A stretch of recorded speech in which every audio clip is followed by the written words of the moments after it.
Can climate change be a violation of human rights?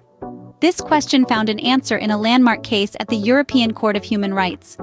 A group of elderly Swiss women, represented by the Swiss Senior Women for Climate Protection, brought a lawsuit against the Swiss government, claiming that its inaction on the climate crisis was a violation of their human rights.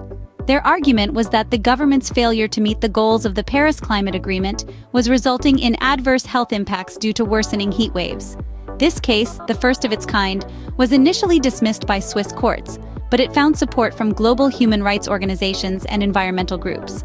The European Court of Human Rights decided to hear the case, setting a precedent for future climate litigation. The court's decision? In favor of the elderly Swiss women.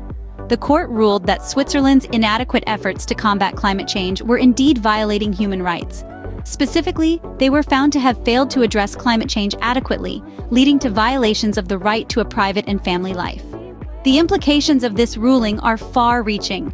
Not only does it set a precedent for climate litigation based on human rights infringements, but it also may compel Switzerland to take greater action on reducing emissions to align with the Paris Agreement goals. The decision, which cannot be appealed, has been hailed as a significant victory in climate litigation. However, it is important to note that similar cases brought by Portuguese youth and a former French mayor were dismissed. This suggests that while this ruling is a step in the right direction, there is still a long way to go. In summary, this case marked the intersection of climate change and human rights. It emphasized the importance of governments taking action to protect human rights in the face of climate change. And it may just be the catalyst needed to spur more aggressive climate action from governments around the world. The court ruling is a reminder that climate change is not just an environmental issue, but a human rights issue too.